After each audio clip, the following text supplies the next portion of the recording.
Well, Russian forces are unleashing hell in the port city of Mariupol. The U.S. defense officials say the Russians are firing on the city from ships now. Look at that. In the Sea of Azov, this is video showing cruise missiles being launched off the coast, John. A new drone video shows the devastating effects. U.S. defense officials now say there is clear evidence Russia is intentionally targeting civilian infrastructure in Ukraine and committing war crimes. CNN Pentagon correspondent Barbara Starr joins us now. Barbara, what more can you tell us about that? Well, John Poppy, the U.S. picking its words very carefully, very deliberately, saying that they do see now clear evidence, deliberate and intentional targeting of civilian infrastructure, shelters, hospitals, where civilians are all across Ukraine by Russian forces. And the reason they're being so careful with this is they are trying to assemble the international case before any future international court that where war crimes charges potentially could be brought. So they need to assemble all the evidence they can at this point.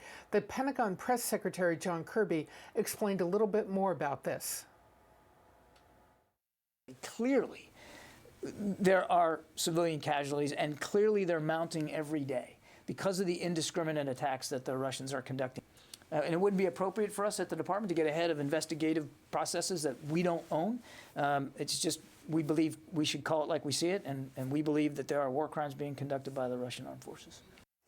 But make no mistake, the U.S. is looking at imagery, intelligence, social media that we all see, but other things that they know about to assemble that portfolio of evidence, all of that going on right now. And as for Russian forces, well, the U.S. says they continue to suffer from shortages of food, fuel, and some Russian troops now even suffering frostbite in this cold weather because they don't have the appropriate gear. John, Poppy. All right, Barbara Starr at the Pentagon, thank you. I want to bring in CNN military analyst and retired Army Major General James Spider Marks. He's currently head of geopolitical strategy at Academy Securities. Spider, great to see you this morning. Look, we keep hearing reports of Ukrainian counteroffensives, especially around Kyiv. An aide to President Zelensky told me last hour, he said, "I confirm that we are making progress." I wonder what you think that means and the significance. Oh, it's hugely significant. When you look at the map that you've put up, you can see where the advances by the Ukrainian forces to the north and west of Kyiv as they pushed back that red area, which is where the Russian forces had previously been, and they've now liberated the town of Makariv. And then you look to the east and you see that there's been little advance in terms of that Russian push toward Kyiv and then trying to cross the border to begin the siege of Kyiv. You know, there's been an intelligence report that just came out. I think it's a British intelligence report that says it looks like the analysis is, I don't know what the source is, but it says the analysis is it looks like the Russians are now going to double down in terms of beginning their assault on Kyiv. I don't see it that way, frankly, because you don't, as a military, you don't want to reinforce failure. You don't want to put good money after bad. I would see that what they're doing along the Black Sea coast in the vicinity of Mariupol and Kherson is where the Russians would want to try to gain some type of additional advantage.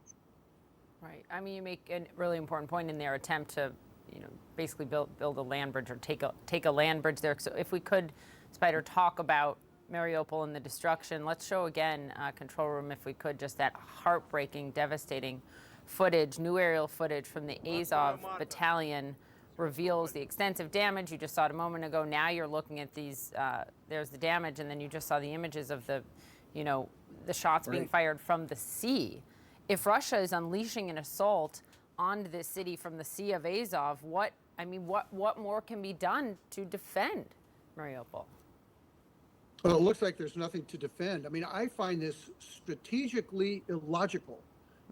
What is Putin trying to achieve? If you want to achieve success, what is your in-state desire? Look at this image. It's to level the thing and just burn everything out, and it has no citizen. What strategic value of that? I cannot get my head around what they're trying to achieve other than this is just war criminality.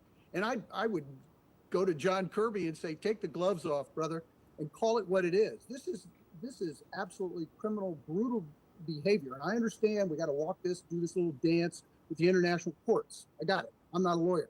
But I'm looking at this and I see war, let's call it what it is, and let's get entirely behind the effort to call out the leadership, starting with Putin and walking through his organization in terms of where those criminals reside, and let's get them indicted.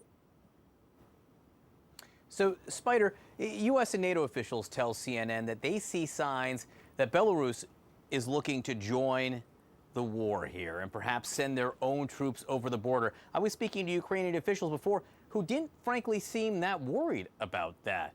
What kind of difference would it make? Well, I don't know that it would really make a difference. First of all, I don't think Lukashenko has a vote in this issue to commit his forces. I mean, he dances to the tune that's established by Putin. But what's really important here is when you put additional forces in on other forces that have not, as a matter of routine, been working together and training together very deeply. Now, clearly, about a month and a half ago, they were doing some exercises. I don't know the degree of their interaction up in Belarus, but this could be negative value when you start bringing in new forces. You haven't established the battle space. You don't know what they're going to try to do. And all of a sudden, you start plugging gaps, and the Russians are already dealing with command and control issues. Now you've got this other gang of dudes, and you have no clue what their professionalism looks like, and you're throwing them into the fight. This could be an incredible mess for the Russians beyond what they're already experiencing. Major General Spider Marks, we really appreciate your time this morning. Thank you.